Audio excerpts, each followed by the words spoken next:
이런 거 한번 여쭤보고 싶거든요. 지금까지 진짜 많은 자산을 일구셨잖아요, 이미. 근데 만약에 그 자고 일어났어요. 근데 딱 계좌를 열어봤더니 빵원인 거예요. 그냥 돈이 싹 없어졌어요. 남덕한 대표님이. 그 대신 제가 하나 이제 페널티를 그만큼 드렸으니까 플러스를 드리자면 자고 일어났는데 몸이 너무 쌩쌩한 거야. 보니까 다시 과거로 돌아갔어요. 네, 내가 딱 보니까 나 20대가 된 거야. 30대? 뭐 이게 나이를 이렇게 됐는데 계좌에 보니까 돈이 다 날아가 버린 거예요. 근데 그 투자 시작하실 때가 아니라 지금 이 순간 2022년 5월 12일 내일 아침에 딱 눈을 떴더니 그렇게 된 거예요. 그 상황이라면 그럴 수도 있죠. 만약에 판타지죠. 그렇죠. 만약에 그런 상황이라면 지식은 그 대신 그대로고. 그러면 뭐 그러면 꿈을 꿀 때 있어요. 가끔 그냥 진짜 실질적으로 꿈을 꾸는데 꿈 중에서 이제 그게 잠재되어 있는 스트레스일 수도 있죠.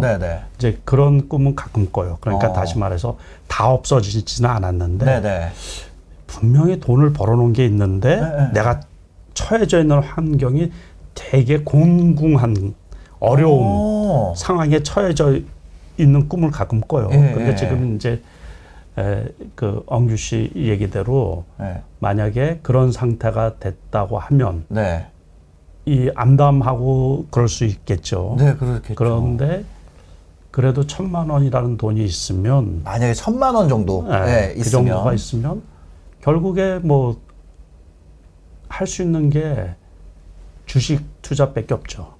그러니까 지금은 그때보다는 주식 투자하기가 환경상으로는 더 좋죠. 더 좋아요? 네, 더 좋죠. 훨씬 좋죠. 그때보다 더 좋아요? 그때는 그럼요. 고성장 시기였고. 시장은 어렵지만은 정보가 오픈되어 있고 그러니까는 또 이제 참고할 자료라든가 데이터라든가 뭐 그런 거 전혀 없었죠. 책도 없었을 정도니까는. 그러니까 책도 없었어요. 책도 재테크라는 개념도 없고. 그러니까는 지금 그 돈 가지고서 뭘 하겠어요. 이거를 무슨 뭐 창업을 하겠어요. 뭘 하겠어요. 그죠?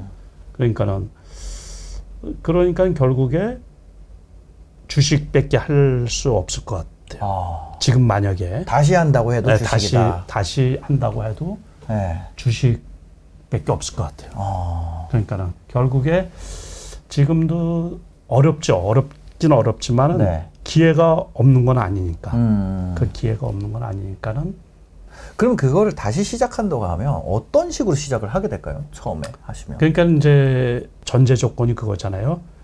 실력은 지금 실력이고 맞아요. 다시 말해서 1,000만 원이라는 돈이 있으면 제 입장에서는 할 수 있는 게 결국에 주식 투자밖에 없고 거기에서 레버리지가 더 높은 거는 뭐 옵션도 있을 수가 있고 그러는데 파생 같은 거는 제가 안 하니까는 그러니까 이제 현물 주식 가지고서 하는데 제가 스케일핑도 잘 안 하거든요.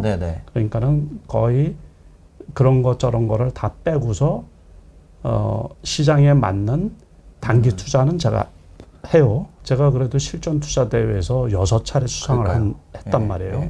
그러니까 그 단기 투자에 나름 그 이제 원칙도 있고 그때 이슈가 되는 종목들 그래도 너무 높은 거는 무조건 하지를 않고 올라갔다가 한 2, 3일 떨어졌을 때 그런 거 위주로 하는 거거든요. 그러니까 무슨 말인지 아시죠? 그러니까 다시 말해서 그게 이제 패턴으로 따지면 N형 패턴이 나온다든가 횡보하다가 또는 이렇게 떨어지다가 대량 거래를 수반하고서 이렇게 급등을 했단 말이에요. 그러면 사람들 시선이 이렇게 쏠리잖아요. 그런데 그때 나오는 재료, 이게 왜 올라갔나 그런 걸 확인한 다음에 그게 최소한 11선까지 떨어졌다든가 그런 거를 이제 매수하는 경우가 상당히 많죠. 그러니까 요즘 같은 경우에 특정 종목을 이렇게 한번 말씀을 드리면 기산텔레콤이라고 있어요. 기산텔레콤. 그게 이제 도시항공교통 관련주 그로 편입이 돼가지고 그때 이제 여러 종목들이 있었는데 그때 대장 역할을 했던 거는 베셀이라고 지금 그 경고 종목에 묶여져 있죠. 그런데 이거는 2등주예요. 2등주. 그러니까 거의 상한가까지 갔다가 이틀 급락을 했죠. 급락. 그러고서는 지금은 이제 그 최고치로 이렇게 치솟고 있거든요. 제가 에어컨 좀 킬까요? 조금 덥네요. 네, 그렇죠. 여기 조명이 있어가지고 그런 종목들이 올해 주식시장이 되게 나빴잖아요. 근데 연초부터 해서 우크라이나 전쟁으로 인해 가지고 에너지주들, 뭐 대성 에너지라든가 GSE, 천연가스 관련 주식, 또 한국석유 같은 주식들 그런 것들이 1월 달에 급등을 했었거든요. 또 2월 달 이제 인플레이션이 막 돼가지고 철강주들 원자재 가격이 급등하면서 철강주들도 상당히 좀 많이 올랐었고 4월 달, 3월 달에는 또 그 곡물 가격이 또 급등을 했다 보니까 세계 곡창지대라는 데들이 데미지가 상당히 많이 그래서 우리 식탁 물가 스태그플레이션이라 가지고 요즘에 이 물가는 올라가고 경기는 이 하강이고 그런 상태잖아요. 근데 그게 식탁 물가까지 올라가서 그 에그플레이션이라 그러죠. 그러니까 이제 우리 음식점의 식사값도 되게 많이 올랐단 말이에요. 지금 전체 물가가 안 오른 게 없죠. 그러면서 곡물주들이 또 지난달에는 아주 막 급등을 했었잖아요. 그 사료주 같은 것들. 그러니까 그런 것들이 한 번씩 올라가다가 뭐 연속적으로 올라가는 것도 있지만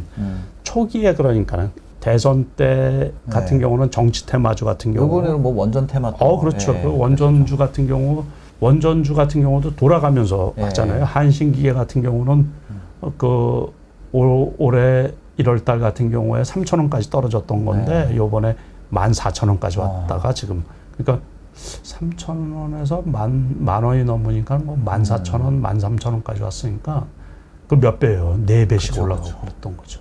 첫 번째 상승에서 들어가는 게 아니라 이렇게 하고 꺾인 다음에 다시 상승이 나올 때 재료로 해서 올라간 거를 확인을 하고서 그 재료가 소멸됐는지 안 소멸됐는지 또는 이 재료가 지속성이 있는지를 파악을 해야지 되거든요.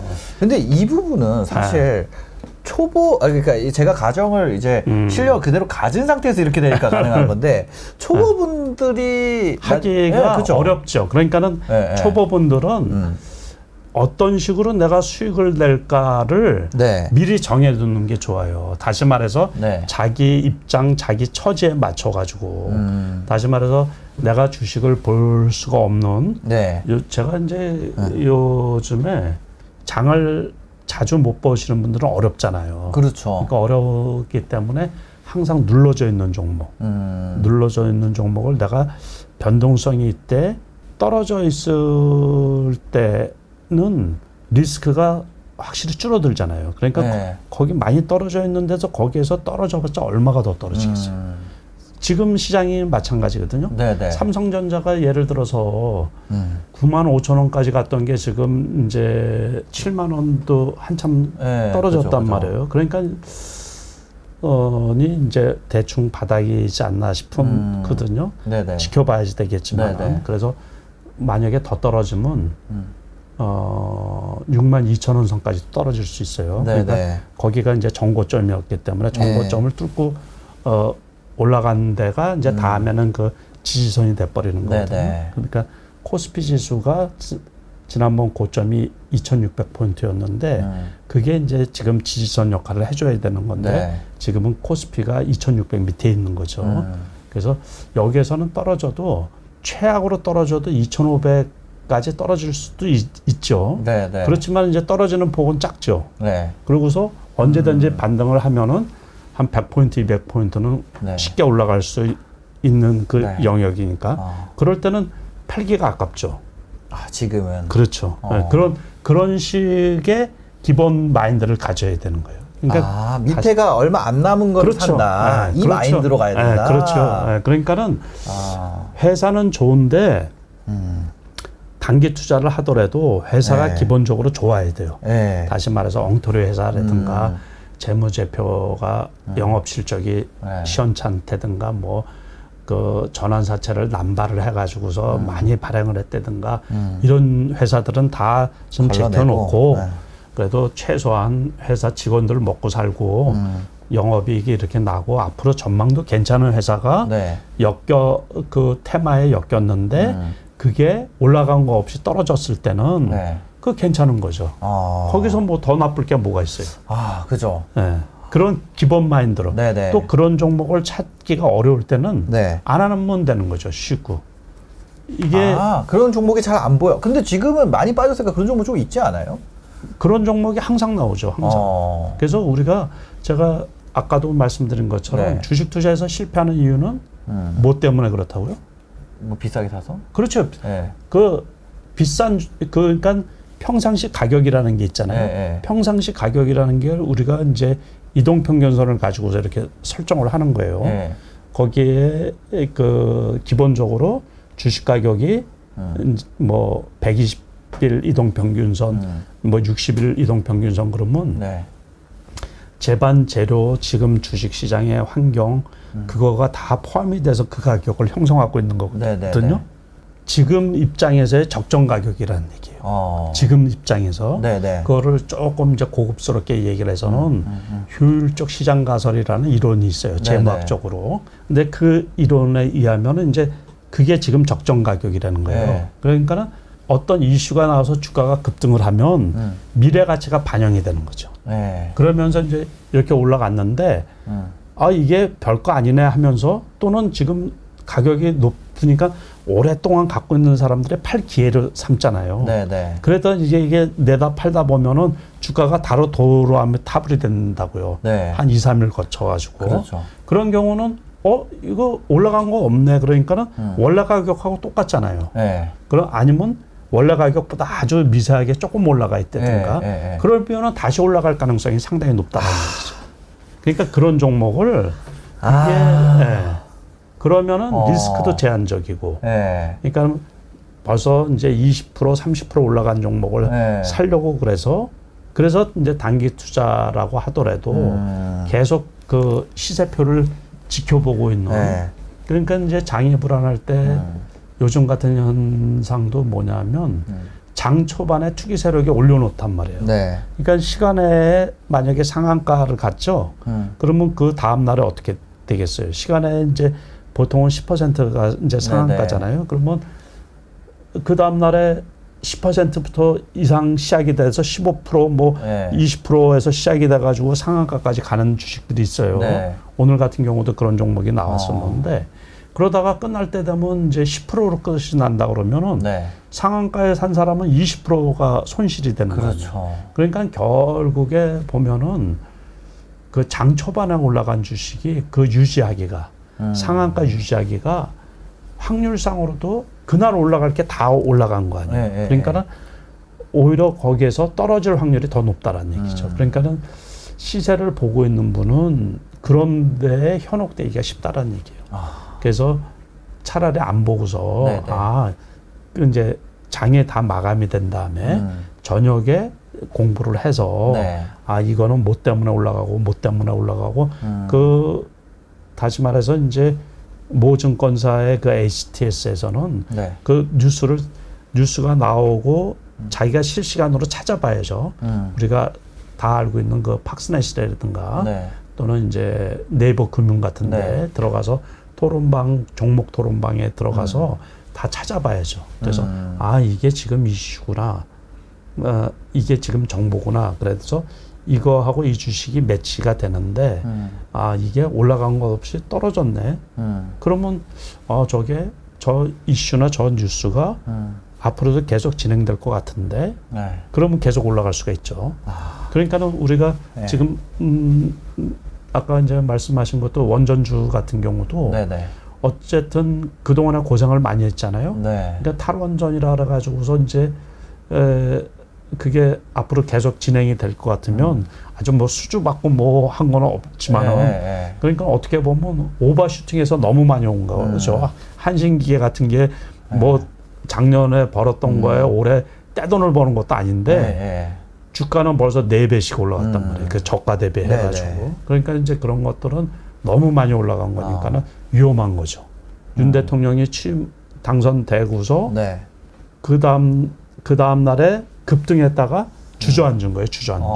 그 하루 이틀 주저앉고서 그 다음에 이제 어떤 아주 강력한 세력이 들어왔나 보죠. 그래가지고서 주가가 그렇게 이제 많이 올라갔는데 아무튼 그런 거가 우리 이 주식 시장에서는 이 주식 시장에 상장된 기업이 세상의 축소판이잖아요. 네네. 전체 사람들이 다 기업들이 다 들어와 있다고 생각을 하면 되거든요. 네.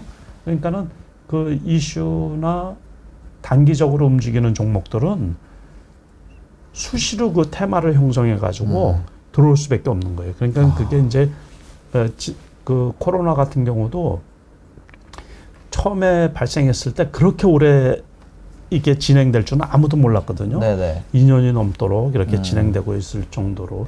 그러다 보니까 그것도 가장 대표적으로 코로나 처음 생겼을 때 그 중국에서 폐렴이라 그래가지고. 맞아요. 우한 폐렴이라고 했었죠. 네. 그래서 폐렴 관련 주식이 올라갔거든요. 그게 고려제약 같은 경우. 네. 그런 제약주가 올라갔었고 그 다음에는 마스크가 없어가지고 난리를 피웠잖아요. 맞아요. 마스크 5일제도 시행이 됐고 그래서 마스크주들이 또 대박을 쳤었죠.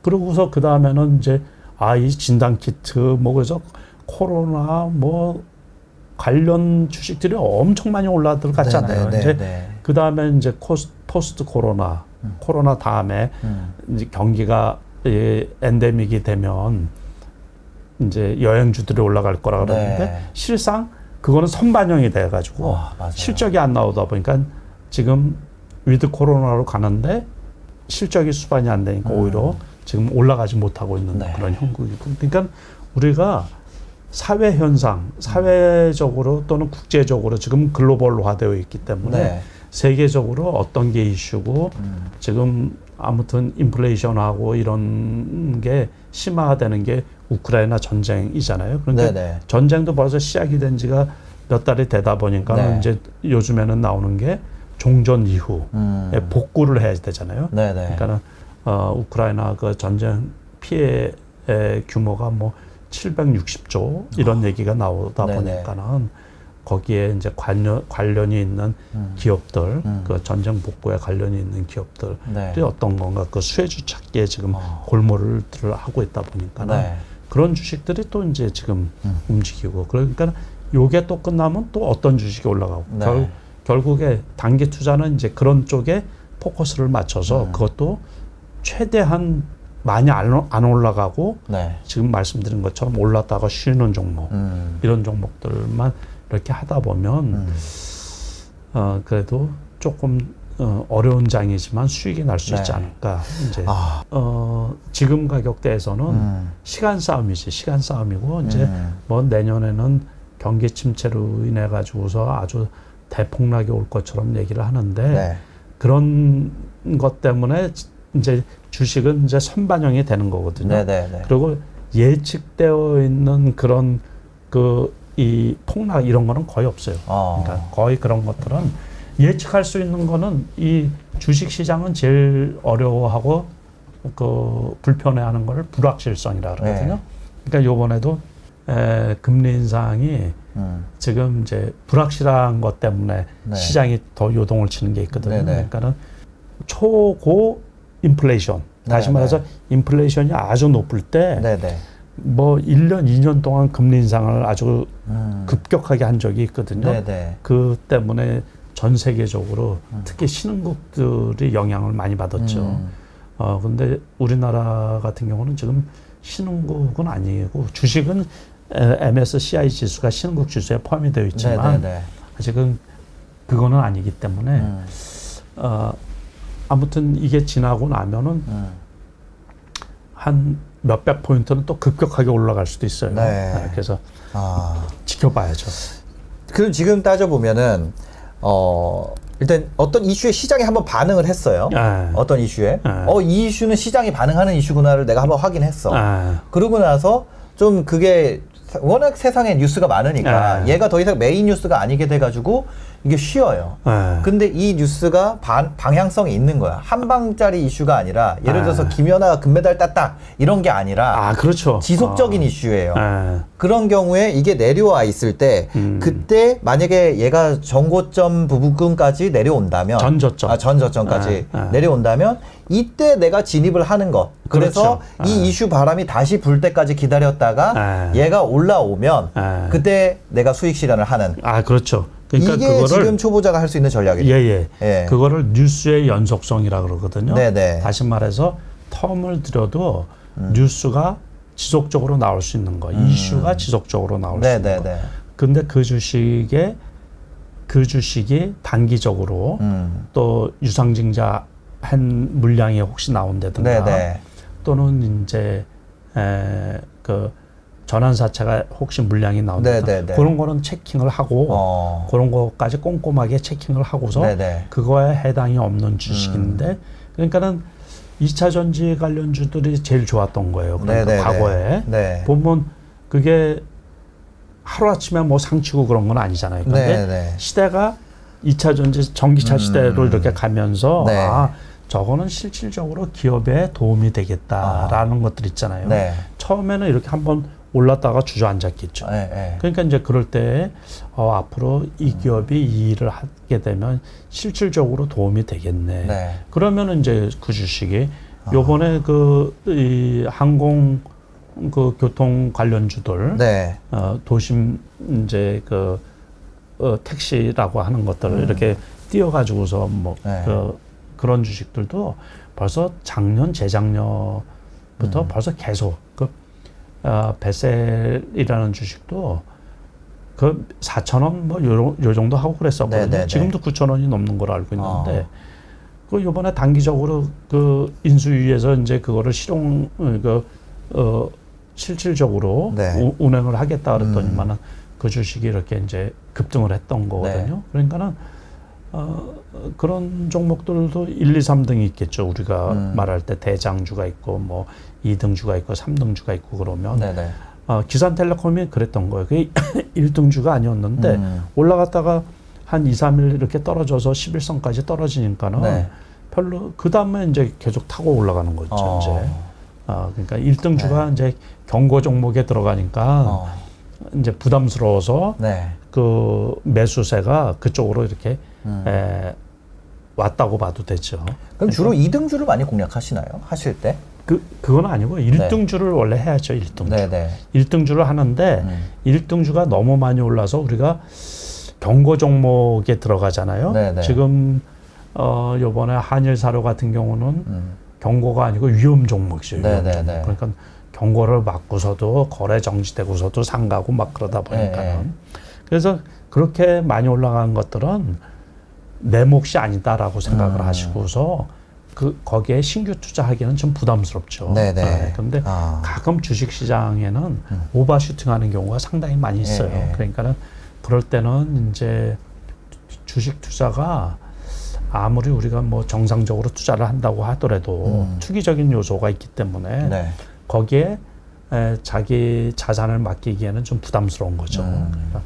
그래서 위험 종목, 경고 종목 이런 거는 이제 경고에 들어갈 것 같으면은 이제 그 전에 매도를 하고 그 정도로 올라가면 좋죠. 그러니까 가끔은 급등하는 주식을 저도 상한가 먹을 때도 있고 심지어 뭐 상을 2번씩 먹을 때도 있고 그러는데 그런 건 이제 복이라고 생각을 하는 거죠. 야, 주식 투자하다가 이런 경우도 있네. 저 같은 경우도 그러거든요. 상한가 들어가면 파세요? 아니면 상한가 들어가면 한번 또 좀 갖고 있어 보세요. 어떠세요? 상한가 들어가면 팔면 안 되죠. 안 파세요? 그럼요. 그거를 상한가 들어간 거는 무슨 뜻이에요? 상한가 들어가는 거 더 올라가야 되는데 그렇죠. 더 올라갈 게 없으니까. 그렇죠. 상승의 한계를 둔다. 그렇죠. 그러면 그거를 왜 팔아요? 그러니까 그래도 요즘에는 그러니까 종가의 상한가가 아니라 상한가 들어갔는데 얘가 계속 밀려요. 막 이렇게. 그러면 팔아야죠. 깔끔한 상한가가 아니라. 그러면 팔아야죠. 얘가 약간 막 이런 느낌인데 어거지로 막 상한가를 막 해. 그러면 팔아야지. 그럼 파시고. 무조건 파는 거예요. 그냥 완전 잠기면 그냥 갖고 계시고. 그렇죠. 그럼요. 그래서 그 원칙이 있어요. 근데 그런 거가 뭐냐면 상한가가 2번 풀리면 무조건 파는 거예요. 상한가 2번 풀리면. 그러니까 무조건 파시는 거예요. 알겠습니다. 요런 거 좀 뭐 그래서 상한가 때 과거에 상한가가 12% 15%일 때 있잖아요. 네네. 그때는 소위 말해서 상한가 따라잡기로 해서 돈 버신 분들도 있어요. 그런데 지금은 상한가 따라잡으면 손해볼 확률이 90%가 넘어요. 제가 보기에 30%나 돼버리니까. 그렇죠. 그러니까는 가급적이면은 저게 좋은 종목이다 그러면은 10%대 사든가. 그래서 20% 넘어가면 팔 준비를 해야죠. 그러면 그것만 해도 하루 수익이나 뭐 이틀 수익의 10%씩 이상이 나면 그건 뭐 대박이죠. 뭐 그러니까 아예 20% 이상 올라간 종목은 안 보는 게 좋지 않을까 이제 그런 생각. 초보자 입장에서 특히. 그렇죠. 그래야지 그 자기 그러니까는 이제 그게 본의 아니게 거기에 단기 투자에 이렇게 하다 보면 거기에 매몰되는 경우가 있어요. 그러다 보면은 큰 손실로 연결될 수가 있기 때문에 조심해야죠. 그러니까 이게 저는 이제 그렇게 막 단기 투자를 하지는 않거든요, 지금은. 근데 옛날에 이제 처음에 할 때 오히려 더 단기 투자를 했던 것 같아요. 처음에 할 때는 이제 호가창을 보고 홀리는 것 같아요. 그렇죠. 그거 아까 말씀드린 게 그거예요. 그러니까 계속 보고 있으면 거기에 빠져 들어갈 수가 있어요. 이게 더 올라갈 거라는 그 착각 때문에. 그리고 얘가 막 올라가는데 내가 주문 넣었는데 막 체결 안 되고 그냥 막 올라가 버리고 이러면은. 그러니까 높이 사는 거죠. 그래서 그래서 그게 적응이 안 되시는 분은 안 하는 게 좋은 거예요. 안 하는 게 낫다. 안 하는 게 좋고 자기 실력이 될 때 그 실력이라는 게 5년, 10년에도 안 되시는 분들도 있고 또는 이제 젊으신 분들 중에서는 빨리 적응하시는 분들도 있고 그러니까는 일정 기간에는 아까 1,000만 원이라고 말씀을 드렸지만은 진짜 100만 원을 1,000만 원처럼 생각을 하시고서 무수한 연습 또는 모의 투자 뭐 이런 걸 가지고서 단타 만약에 단기 투자를 하고 싶으신 분들은 그런 쪽에서 그래서 이제 그것도 참 준비하고 그 참 어려워요 그것도. 그래서 제가 과거에도 이제 여러 차례 말씀드렸지만은 단기 투자를 좀 잘하시는 분들은 그거에서 수익이 나면 계속 돈을 빼라는 얘기예요. 거기에서는 복리 개념이라는 게 성립이 잘 안 되거든요. 그러니까 시장이 급속도로 바뀔 수가 있기 때문에 그래서 그리고 단기 투자를 하지만은 늘 하려고 하면 안 돼요. 늘 그때 엉터리 주식들도 많고 투기꾼들이 이제 끌어들이려고 그 미끼처럼 이렇게 그 별 이슈도 아닌 걸 가지고 주가가 확 올라가는 경우도 있거든요. 그러니까 그런 것들도 조심하고 조심할 부분이 상당히 많아요. 차라리 그 단기 투자 내가 호가창 보고 그거를 먹는 거를 하느니 그냥 크게 예를 들어서 뭐 아까 전에 얘기하셨던 것처럼 이슈 한번 있었다 잠잠할 때 사서 기다렸다가 다음에 바람 불면 내가 또 털고 나오고 그게 이게 더 낫겠네요. 그렇죠. 그래서 절대로 어쨌든 아무리 좋은 주식이더라도 계속 올라가는 거는 있을 수가 없거든요. 그러니까 가격이 높은 주식은 무조건 리스크가 있다 이렇게 생각을 하시고서 대응을 하시면 그래도 훨씬 조금 좀 편하죠. 그럼 얼마쯤 되면 털고 나오는 게 좋을까요? 만약에 뭐 내가 뭐 원전을 들어갔어요. 이 원전이 떴다가 가라앉아가지고 내가 한번 샀어요. 근데 뭐 이슈가 또 있어가지고 뭐 얼마가 올랐어요. 그러면 뭐 한 20-30% 정도 먹으면 그냥 나오는 게 낫나요? 아니면 계속 이게 장기적으로 이슈가 살아있다고 보면 그냥 쭉 가져가는 게 나을까요? 어떻게 보세요? 그게 애매하죠. 애매하다라는 게 이제 뭐냐면 원래 가격이 높은 주식이 있잖아요. 그런 것들은 상승폭이 얼마 안 될 수가 있죠. 그러고서 아무튼 투기 세력들이 제일 좋아하는 가격대가 어떤 가격대인 것 같아요? 투기 세력들이 제일 좋아하는 거예요? 뭐 예를 들어 9,000원에서 10,000원으로 바뀌는 거? 뭐 그런 아니요. 그것보다는 보통은 이제 3,000원대. 3,000원대? 3,000원대. 왜요? 2,000원, 3,000원, 4,000원짜리가 제일 좋겠죠. 그게 이제 10,000원 가면은 따블이니까.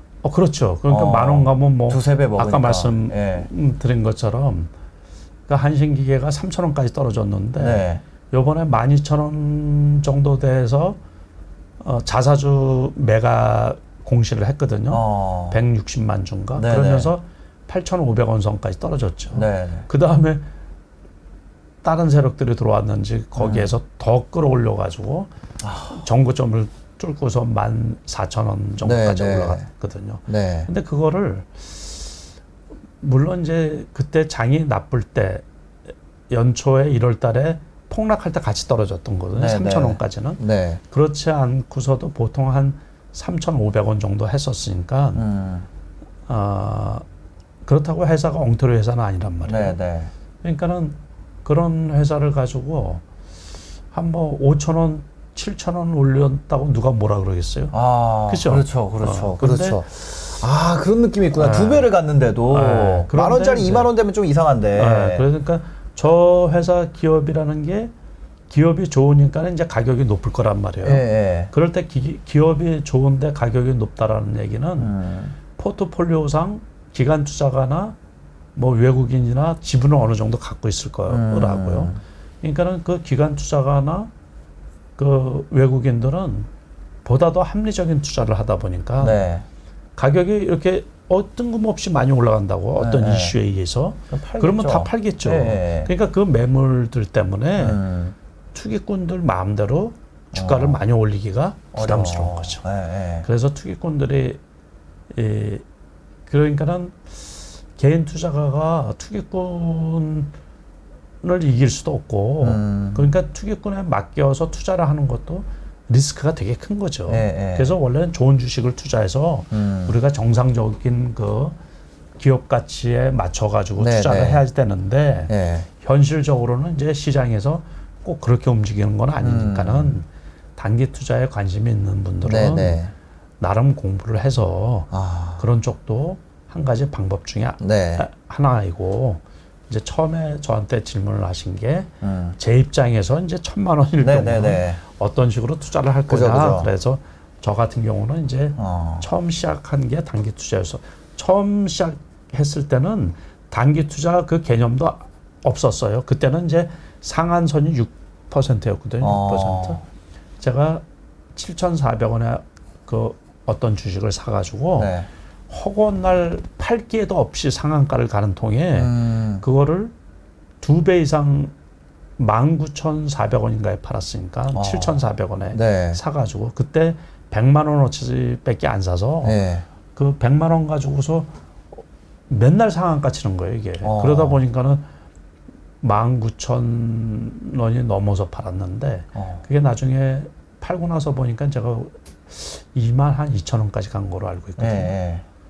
그런데 이제 그랬던 것처럼 아무튼 그때는 그 몰랐으니까는 그냥 산 건데 이게 코끼리가 뒷걸음질 치다가 뭐 쥐잡듯이 그냥 어떻게 얻어 걸리는 거였고 그래서 이제 주식 투자를 했는데 지금 입장에서도 마찬가지예요. 그러니까 지금 만약에 1,000만 원이라는 그 작은 돈 가지고서 하려고 그러면 결국에 돈은 벌어야 되겠고 그리고 기초 주식은 있고 그런 상태에서 한다 그러면 결국에는 단기 투자로 해서 이리저리 옮겨 타는 거죠.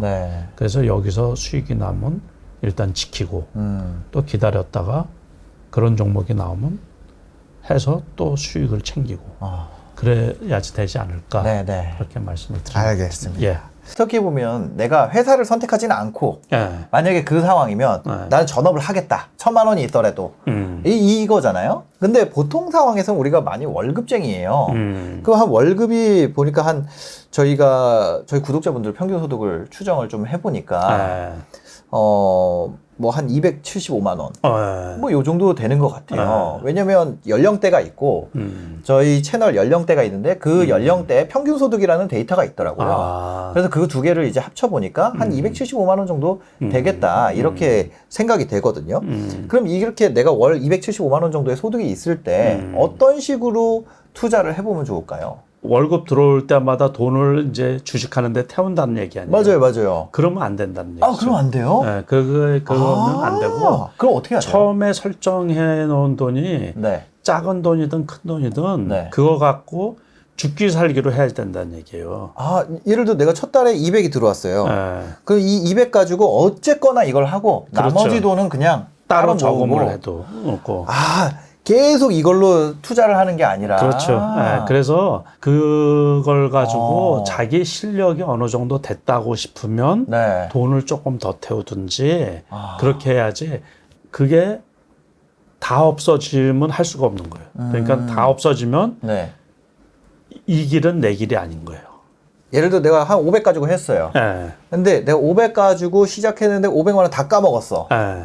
그러면은 그냥 나는 주식이 아니구나. 네. 그냥 깔끔하게 하고 어디 맡기든지. 예. 차라리 안 하는 게 낫죠. 예. 다른 길을 그래서 이제 이 채널 이 방송을 보시는 분들이 염두에 둘 게 있어요. 네네네.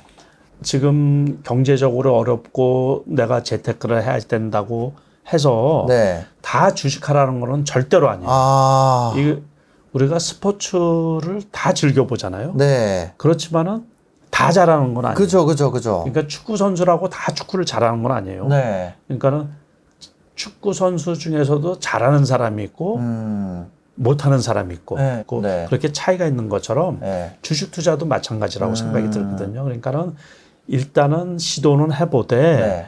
자기하고 안 맞는다 싶으면 과감히 그만둬야 돼요. 그래서 제가 어디 이제 증권사나 뭐 어디에서 이제 강의를 할 때 그 참가하신 분들이 이제 다양하시잖아요. 네. 그래서 3년 동안 주식 투자를 해서 수익이 안 나신 분들은 과감히 손 떼라는 말씀을 드려요. 그래서 지금 말씀하신 것처럼 네네. 200만 원이든 했단 말이에요. 네네네. 그래서 자기가 죽으라고 1년, 2년 해봤는데 수익이 안 나더라 그러면 예. 그 길이 자기 길이 아닐 수도 있는 거예요. 저는 아주 어렸을 때부터 신문을 봤거든요. 네네. 그러니까 신문을 보면서 세상에 눈을 떴던 것 같아요. 그러니까 지금은 SNS나 전부 다 우리가 전철을 가끔 이용을 하다 보면 전부 다 전철 안에서 이거 스마트폰 보잖아요. 예, 그렇죠. 예. 그러니까 그게 전부 다 그 소통이란 말이에요. 세상의 정보를 다 볼 수가 있기 네네. 때문에. 그러고서 우리가 간혹이지만은 어쨌든 작년, 재작년이더라도 주식으로 해서 돈을 많이 버는 사람을 볼 수가 있고 코인 투자를 해서 돈을 많이 버는 사람도 있을 거예요. 네네. 그래서 저도 한때 파생 옵션도 하고 그랬거든요. CB 투자도 하고 전환사채 투자도 하고 비상장사 주식도 투자해보고 네. 그 부동산 투자만 안 하고서 금융 쪽에서 할 수 있는 거는 아무튼 나와 있는 거는 다 한 거예요. 그래야지 제가 얘기를 할 수가 있기 때문에. 그러니까는 만약에 제가 돈이 그 상태이고 진짜 아무것도 없고 그렇더라도 역시 그 돈을 어느 쪽에서 벌었다라는 그 얘기만으로도 네. 무진장 그쪽에 이게 공부를 할 것 같아요. 주식에 대해서. 네, 주식에 대해서. 그렇죠. 과거에 이제 우리가 소위 말해서 컴퓨터가 보편화되기 전에 네네. 인터넷선이 안 깔렸을 때는 객장이라는 그 증권사 거기 네, 그 지점에 가서 했거든요. 저도 자료 화면 같은 걸로 봤어요. 그러니까는 제가 2001년 이때 전업 투자를 처음 했는데 네네. 그때 이제 인터넷선이 이제 아파트 같은 데 깔리고 일반 건물에는 인터넷선이 막 안 들어오고 그랬어요. 그러니까 이제 큰 건물들에 이제 깔리기 시작을 하고 그러니까는 사무실에서 이렇게 컴퓨터로 했던 게 2001년 그때는 그 다 객장 가서 이렇게 이제 주식을 하고 그랬었죠. 그러면 장이 좋으면은 객장에 사람이 얼마나 많은지 발을 디딜 틈이 없어요. 그 전광판을 볼 수가 없을 정도로 사람이 많아요. 그 손님들이. 그렇구나. 그리고 이제 장이 나쁠 때 있죠. 그러면 사람이 하나도 없어요. 주가가 그때도 주가가 폭락할 때도 있고 올라갈 때도 있고 막 그랬을 거 아니에요. 그러니까는 투자를 하고 방향은 맞지만 다 성공할 수가 없는 거거든요. 그러면 그런 경우에는 내가 잘 못해요. 그럼 그런 사람들 어떻게 해야 돼요? 어떻게 하긴요. 그거는 이거 적응만 해야 돼요. 인플레가 너무 세니까. 그렇죠. 그러니까 이제 자기가 찾아봐야죠. 자기가 결국에 이 주식 투자를 잘하는 것도 자기 몫이거든요. 다시 말해서 그 주식 쪽에 이제 제자 되는 젊은 친구들이 있는데 이렇게 아무리 가르쳐 주려고 해도 안 되는 부분들이 있어요.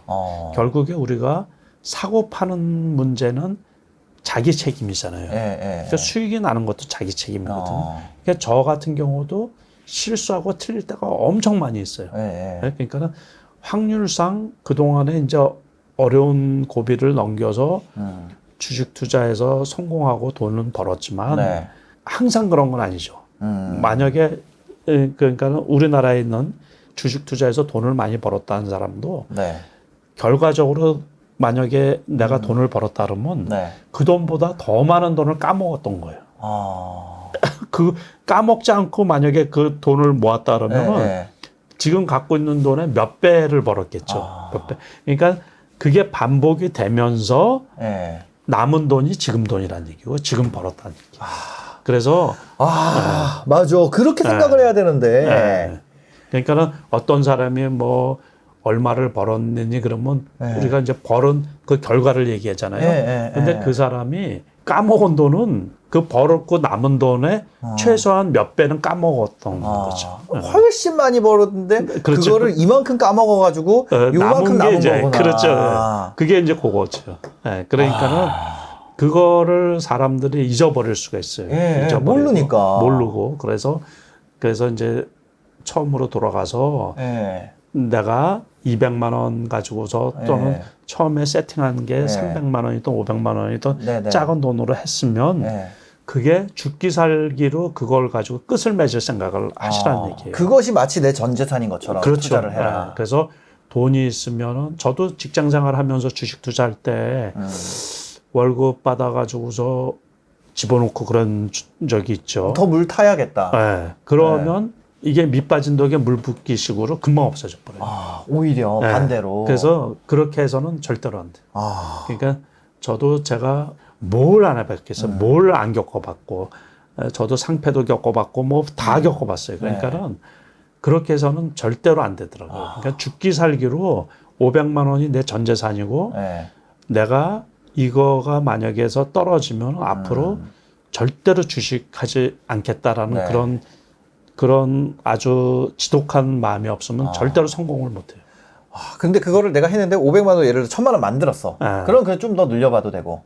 그러니까 제 책을 한 번이라도 읽어보신 분들 또는 제가 말씀드린 거를 영상으로 한 번이라도 보신 분들은 다 아는 게 뭐냐면 돈을 벌으면 어떻게 하라고요? 빼라고. 그래서 그 빼는 거를 몇 년 해야지 돼요. 몇 년. 몇 년 해서 이제는 안 빼도 될 정도가 되면 거기에서 이제 돈을 조금 더 번 돈을 빼지 않고 키워갈 수도 있는 거죠. 그러니까 제가 계좌가 조금 사이즈가 큰 계좌들이 있는데 그 계좌들이 다 그렇게 맞는 거예요. 그러니까 저도 역시 처음에 1000만 원으로 해가지고서 돈을 벌면 빼고 이제 많이 그랬단 말이에요. 그러니까 그게 1000만 원짜리가 5000만 원 되고 이제 그러다 보니까 계좌를 나눠야 되겠다 싶어가지고 두 개로 나누고 3000만 원, 2000만 원으로 나눈 거죠. 이제 3000만 원짜리가 1억이 되고 그러면 또 1억에서는 계속해서 빼는 거예요. 그 2000만 원짜리가 이제 5000만 원 되고 1억 되면 그것도 또 빼고 그러다가 이제 내 실력이 이제 이 정도는 괜찮겠다 싶으니까는 중장기 투자하고 그런 것들은 이제 10억 이상이면 이제 중장기로 돌려버리고 그래서 그게 하루아침에 안 되거든요. 그러니까는 처음 시작하시는 분들도 만약에 500만 원 가지고서 했다 그러면 100만 원 벌면 빼고 100만 원 벌면 빼고 그래서 이제 500만 원 뺐어요. 그러면 이제 500만 원을 잃어도 나는 500만 원 벌어놓은 게 있잖아요.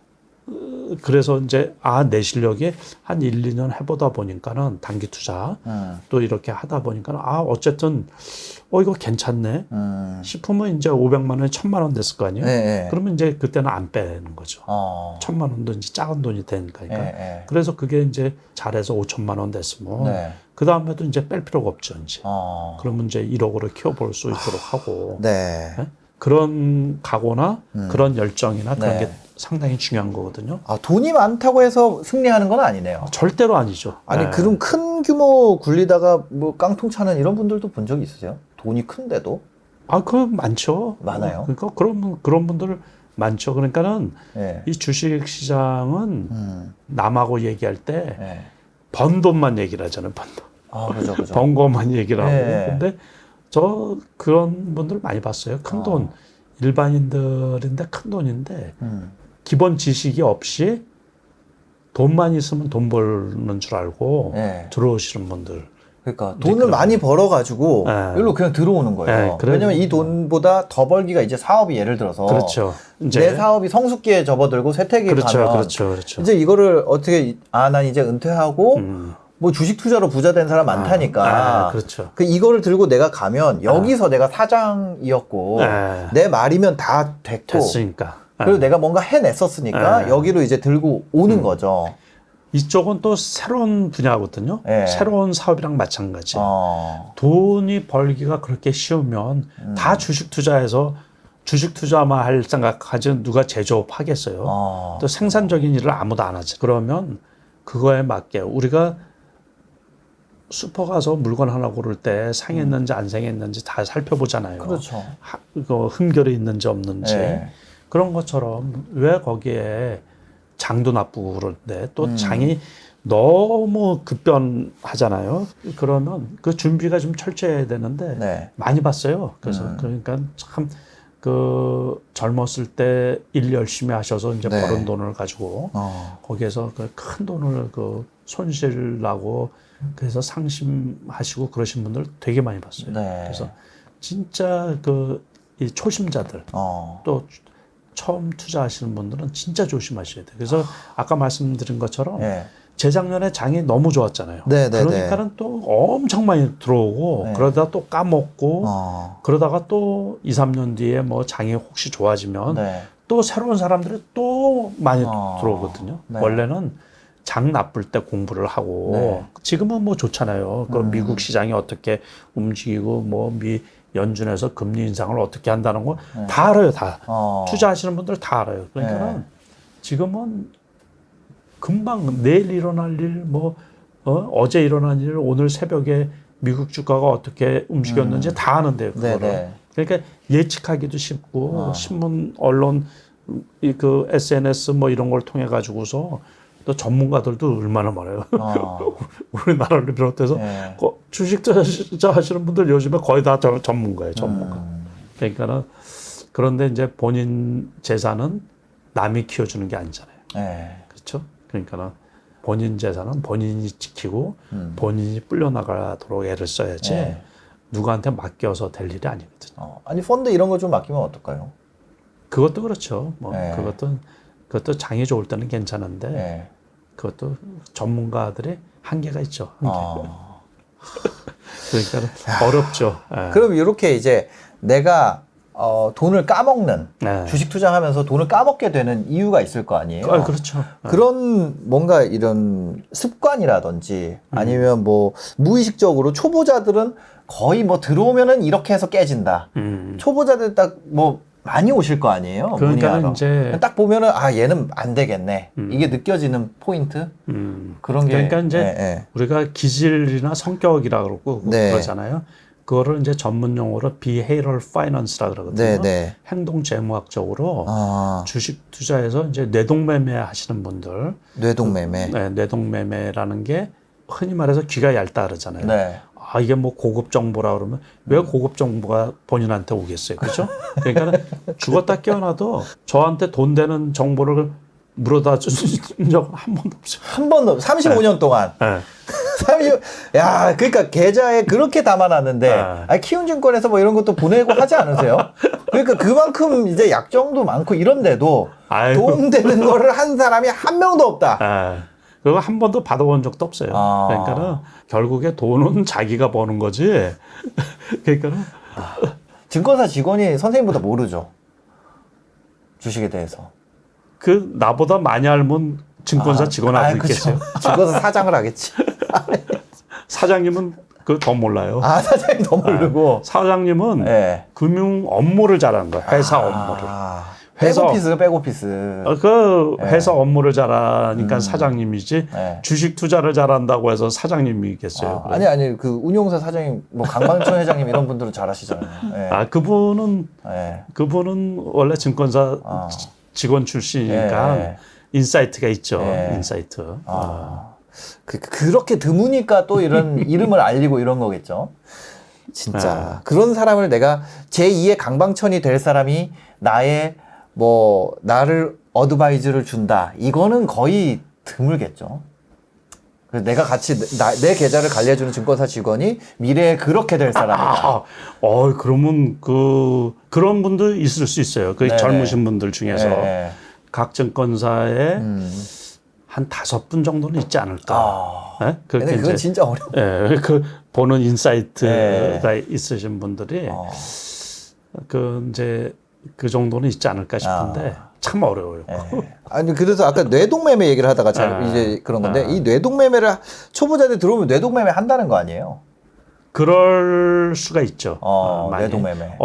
저게 뇌동매매라는 게 뭐예요?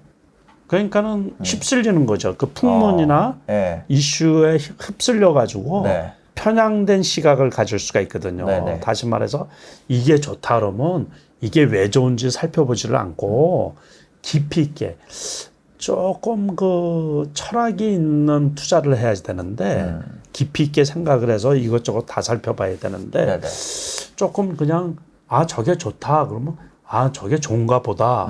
그래서 그냥 이렇게 휩쓸려서 투자하는 거를 우리가 내동매매라 그러는데. 이거 거의 제 얘기인데. 저 여기에 누구 나와서 얘기하시잖아요. 그게 좋아 보여요.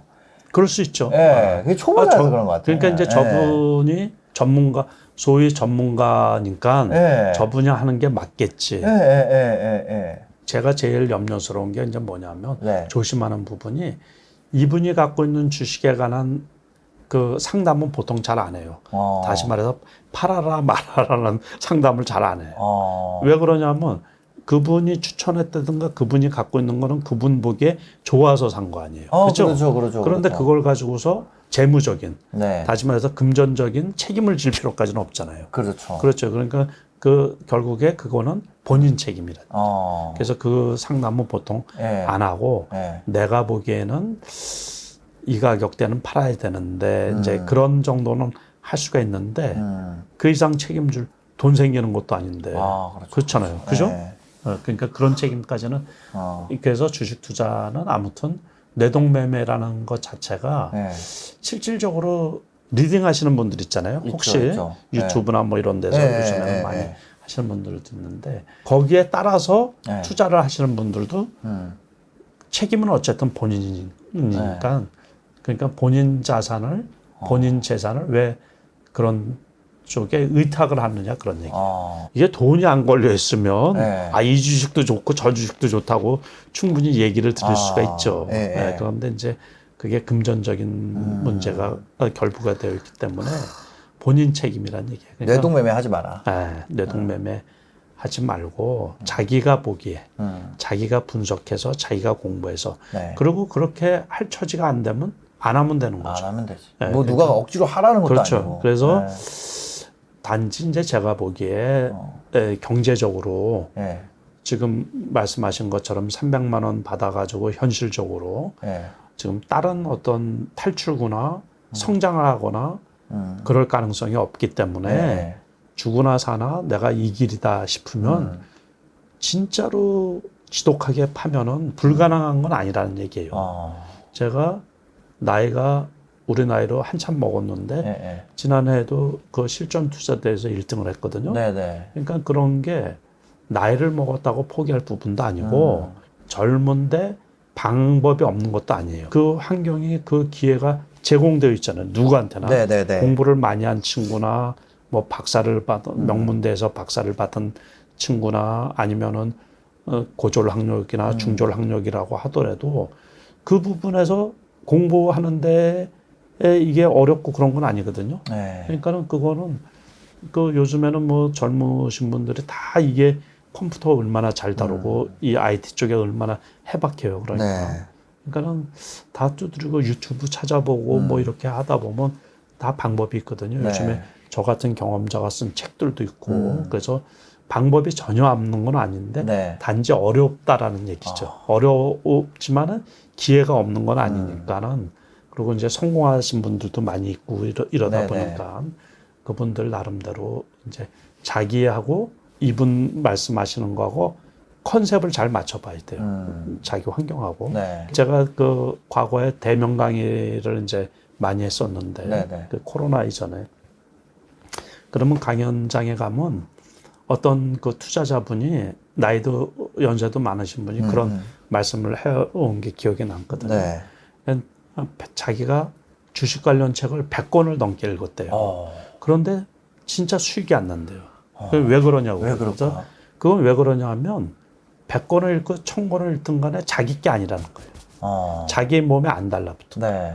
우리가 골프 연습장에 가면 제가 여러 차례 얘기했지만 타이거 우즈 그 스윙 폼이 있어요. 이렇게 타이거 우즈 공을 어떻게 치는지 모르는 사람이 어디 있어요. 요즘엔 실시간으로 중계도 하고 그러는데 네. 그렇지만 아무리 봐도 그게 자기 몸하고 안 맞으면 그걸 연습을 아무리 해도 그렇게 칠 수가 있나요? 그거하고 똑같은 거죠. 네. 특히 이거는 예민한 부분도 있고 디테일해서 가르칠 수가 없는 부분도 있잖아요. 아까 제가 behavioral finance 부분 네네. 그거는 심리적인 부분이거든요. 네. 행동 재무학적인 부분이라 타고난 거 그거를 고치지 못하는 부분들이 있어요. 기질이 어떻게 돼야지 좀 유리한 거예요? 내가 주식 투자에 맞는 기질이다.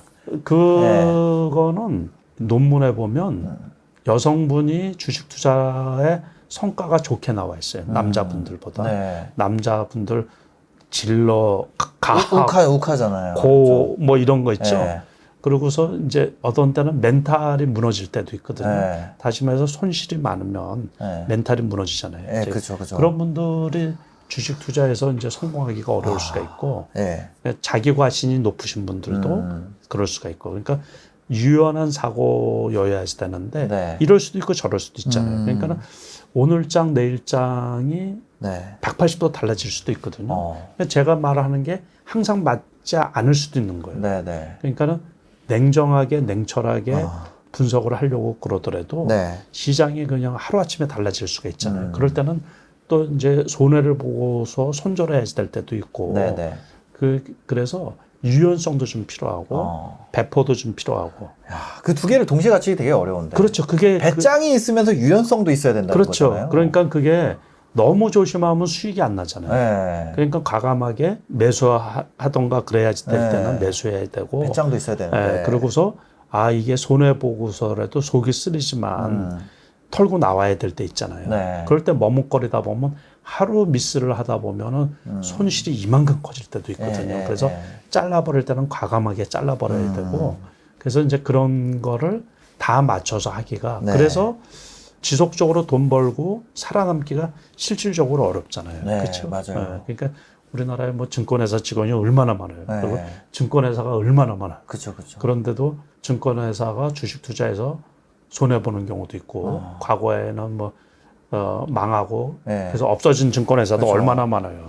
아무튼 그 없어진 회사들도 되게 많죠. 비관적인 게 막 나올 때 있잖아요. 그러면 이제 바닥에 근접했구나. 그래서 지금 제가 보기에는 지수도 그렇고 그 대형주들은 바닥에 근접해 있는 상태다라고 생각을 하고 있어요. 지금은 금리 인상기잖아요. 그거를 이제 역금융장세라 그래요. 그러니까 역금융장세에서는 돈을 실질적으로 버는 기업들이 곽강을 받거든요. 돈을 버는 기업? 네, 돈을 버는 기업. 영업이익이 찍히는 회사들. 그렇죠. 지난해 같은 경우는 이제 메타버스 관련주 우리가 그 재작년 같은 경우는 BBIG라 그래가지고 맞아요. 그쪽이 많이 올라갔잖아요. 그런데 지금은 이제 BBIG 추억의 단어가 됐다. 근데 이제 지금은 메타버스 관련주들이 엄청 많이 떨어졌어요. 미국의 노블룩스라고 그 메타버스 대장. 저희 애기들 엄청 좋아하거든요. 노블룩스.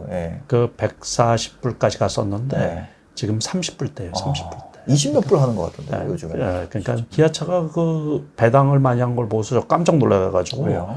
아니, 이 회사가 돈을 많이 벌었으니까 배당을 많이 했겠죠. 그래서 그 기아차가 지난번에 6만 8천 원까지 떨어졌는데 이 급락장에서도 오늘 8만 5천 원까지 올랐거든요. 그래서 이렇게 실적이 수반되는 거. 그래서 앞으로도 괜찮은 쪽에 물론 이제 반도체 지금 삼성전자가 많이 떨어져 있지만 삼성전자 같은 것도 괜찮게 보고 있고 2차 전지 쪽도 지금 앞으로도 괜찮게 보고 있거든요. 2차 전지. 그렇죠. 그러니까 전기차 시대에 니켈 값 많이 올라가고 그래서 수익성이 조금 나빠지는 게 아니냐 이제 그런 생각들이 있지만은 그런데 그런 쪽들은 앞으로도 돈을 계속해서 벌 거니까 그러니까는 이제 그 성장성이 있는 쪽 그러면서 돈을 같이 이렇게 많이 벌어들이는 쪽 이런 쪽은 상당히 좀 괜찮지 않을까 이렇게 이제 생각을 하고 있는 거예요. 그러니까 다시 말해서 이제 그런 쪽들은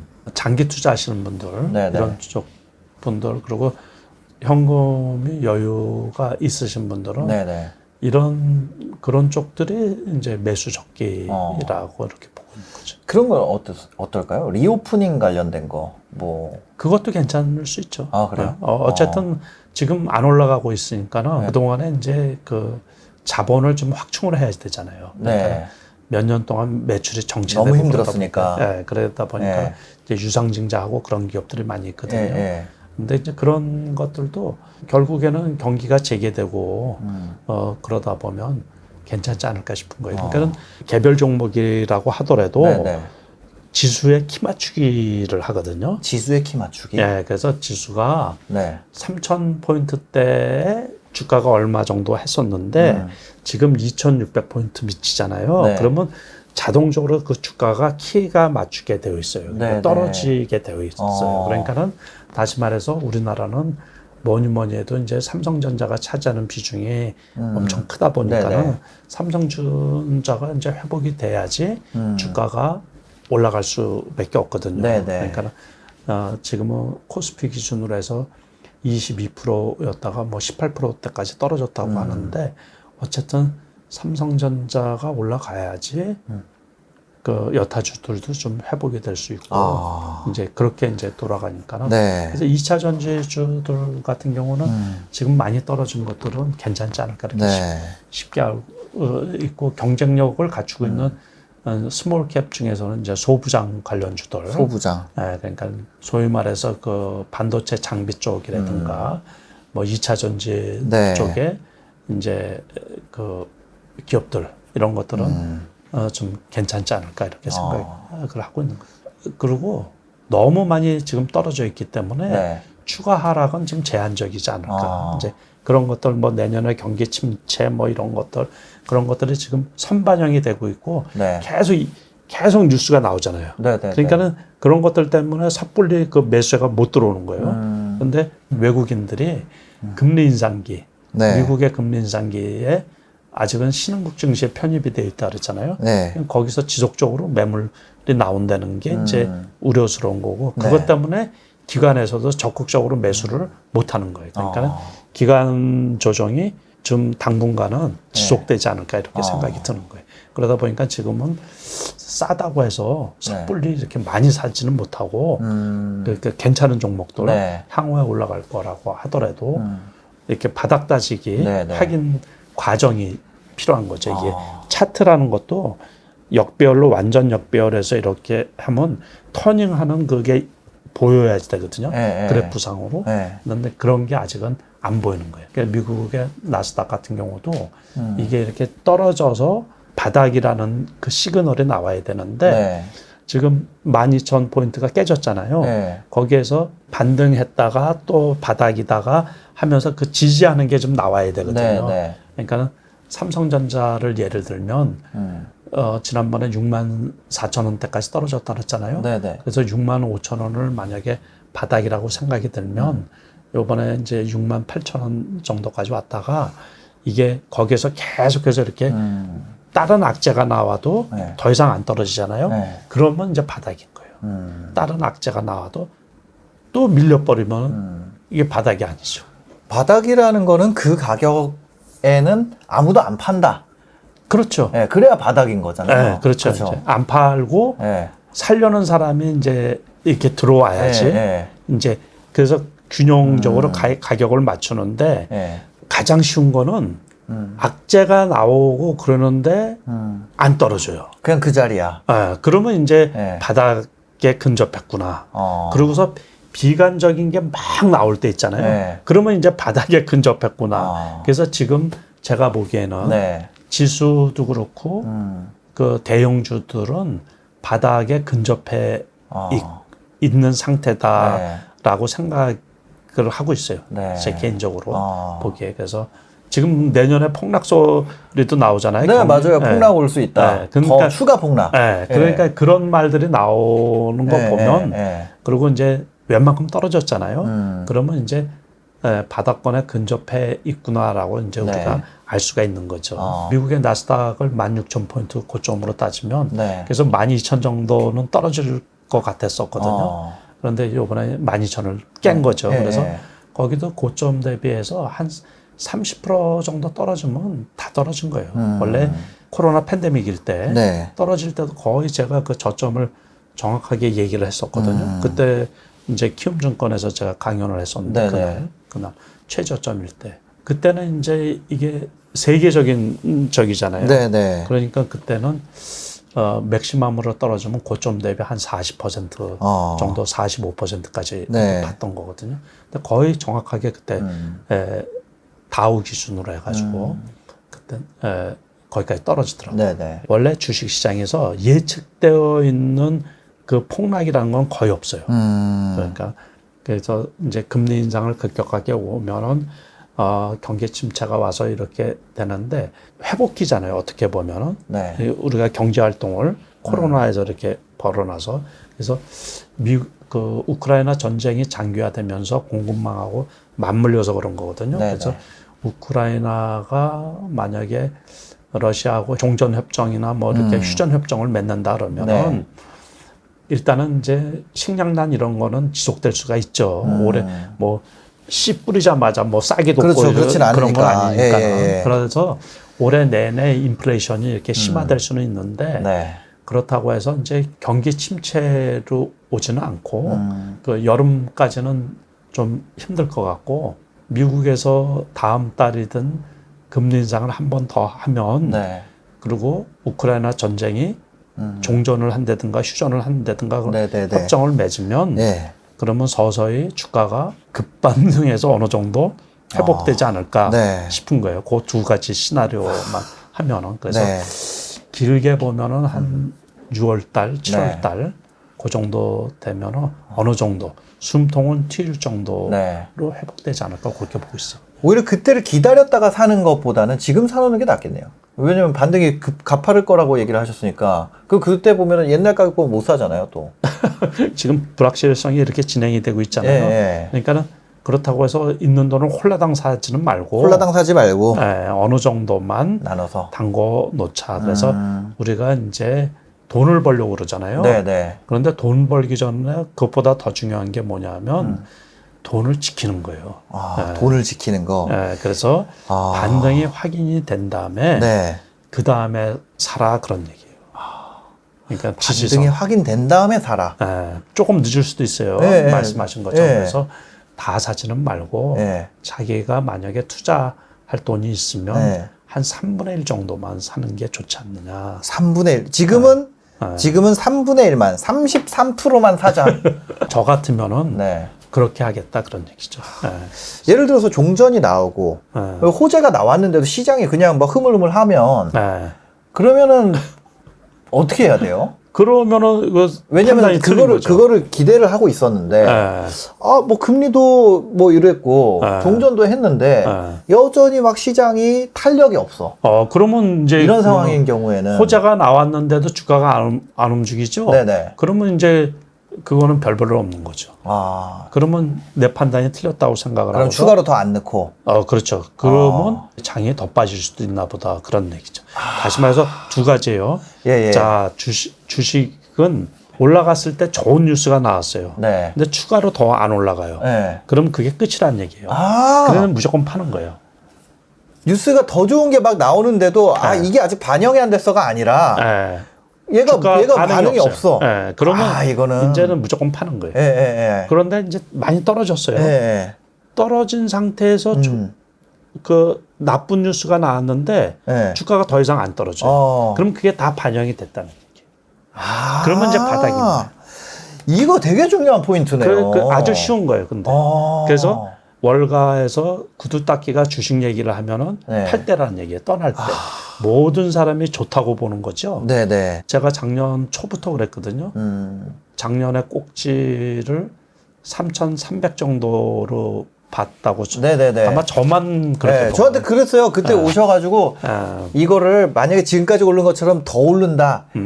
그러면 내가 손에 장을 지진다. 이런 식으로 얘기를 하셨었어요. 그래서 3,300이 꼭지라고 아마 저만 얘기를 했어요. 그리고 일부에서는 뭐 4,000포인트까지 왜냐하면 간다고. 그때 다 시장에서 얘기했던 건 뭐냐면 상승장이 이렇게 단기에 끝난 적은 역사상 없었다. 그러니까 저는 다른 사람 유튜브를 안 보기 때문에. 저는 다 보니까. 저는 저 것도 안 봐요. 그래서 진짜요? 그때는 이제 언론에서 이렇게 보면은 뭐 4,000포인트 간다는 사람들이 막 그랬거든요. 3,600 얘기가 제일 많았어요. 그렇죠. 3,500 얘기가 제일 많았는데 그렇게 모든 사람이 긍정적으로 보면은 꼭지에 가까웠다 그렇게 생각을 하는 거고 비관론이 득세를 해가지고서 막 내년에 경기 침체가 와서 뭐 그런 얘기가 스태그플레이션이 심해지고 뭐 이런 그러면은 이제 바닥권에 근접했다. 그리고 지수가 많이 떨어져 있잖아요. 그런데 더 나쁜 뉴스가 나오는데도 주가가 안 떨어지죠. 그리고 기관 외국인 매도세를 이렇게 잘 살펴봐야 되는 거예요. 외국인 매도세. 그래서 지금도 우려스러운 거는 이제 외국인 매도세가 아직 안 멈췄다는 거예요. 코스피 기준으로 해서 매도세가 멈추고 매수세로 조금 전환이 된다든가 또 기관에서 기관도 지금 눈치를 보잖아요. 그러니까 지금 싼데 배팅이 제대로 안 들어오는 거예요. 그러니까 어제 같은 경우는 진짜로 순매수가 뭐 100억도 안 될 정도로 했고 아직은 시장에 대한 확신이나 자신이 없는 거예요. 그러니까 우리 투자자들이라고 하더라도 적극적인 매수는 제가 누차 말씀드렸지만은 이제 조금 자제를 하고 그런 거를 이렇게 이제 보시라는 얘기죠. 주식 시장을 뭐라 그래요? 전쟁터잖아요. 전쟁터라 그래요. 전쟁터. 그래서 키움증권에서는 거기를 뭐 영웅문이라고 해놨잖아요. 삼국지 나오는 중국 만화 나오는 그런 느낌으로. 그런 느낌으로. 그러니까 그 주식 투자에 있어서 현금은 실탄이에요, 실탄. 실탄이 다 떨어지고 나면 방법이 없잖아요. 방법이 없죠. 그러니까 지금 우크라이나 그 전쟁 벌어지고 있지만, 그러니까 그래서 이 실탄이 항상 준비가 돼 있어요. 투자자 입장에서. 그래서 실탄을 다 소비를 하면은 이제 이 방법이 없어요. 그래서 최소한의 아무리 좋게 보더라도 보수적으로 접근을 하고 장이 어쨌든 시간이 지나고 나면 장이 이제 정상화되고 경기가 좋아질 거니까는 그때 이제 해도 늦지 않다 그런 얘기죠. 이렇게 아름아름 고수들 사이에서 뭔가 요즘에 이런 종목 좀 해볼까 하는 것들 얘기되는 회자되는 그런 종목들이 있나요? 저는 모르겠어요. 저는 따로 그런 뭐 이거 괜찮다 저런 괜찮다 그 가끔 이제 통화는 하지만 뭐 주식 뭐가 괜찮냐 그런 얘기 절대로 안 하세요? 그 다른 슈퍼개미 분들하고도 주식 뭐 종목을 얘기하고 그런 거는 해본 적이 없어요. 주식 얘기는 안 하죠. 서로도. 진짜요? 그것도 의외로 또 이렇게 조심스러운 부분인가요? 아니면 그게 이제 보는 게 틀리기 때문에. 각자가. 그리고 주식은 아까도 말씀드린 것처럼 자기 책임이잖아요. 남한테 이제 추천하고 뭐 그런 것도 안 하고. 알겠습니다. 오늘 또 이렇게 길게 녹화를 했는데 마지막으로 뭐 전해주시고 싶은 말씀이 있으실까요? 다 어려워요. 지금 주변에 투자자분들이 다 어려우니까는 지금 갖고 있는 분들은 매도하기는 너무 아깝죠. 손실이 클 테니까는. 그렇지만은 잘 이겨내시고 일단은 경제적으로 어려우신 분들은 추스리는 게 제일 좋아요. 그러니까 돈을 벌기보다 살아남는 게 중요한 거거든요. 일단 살아남고 돈은 다음에 벌면 돼요. 그래서 이제 제가 처해져 있는 그 환경이 되게 안타까운 분들 그 메시지도 받고 그러거든요. 참 안타까운 분들 많이 있어요. 그러니까 나중에 좋은 기회가 또 반드시 올 거라고 생각이 듭니다. 잘 이겨내시기를 바랍니다. 알겠습니다. 지금은 파는 국면은 아니다. 그렇죠. 그러니까 버팅기고 잘 이겨내시기를 바랍니다. 만약에 안 들어갔으면 30% 정도는 담아볼만 하고 만약에 내가 지금까지 버텼다면 팔 국면은 아니다. 아니죠. 그 다음에 앞으로 우리가 기대되는 호재들. 왜냐면 지금의 악재가 거치는 게 호재잖아요. 그렇죠. 그거를 봤는데 시장 반응이 있어. 그렇다면 조금 더 남아보고 네, 그렇죠. 시장 반응이 없으면 한 타임 더 기다려보고 네, 그렇죠. 요게 지금 어떻게 보면 전략이 되겠네요. 네. 예. 알겠습니다. 지금까지 영상 봐주셔서 감사합니다. 도움이 되셨다면 구독과 좋아요, 댓글도 부탁드리겠습니다. 영상 봐주셔서 감사합니다. 행복한 하루 되세요.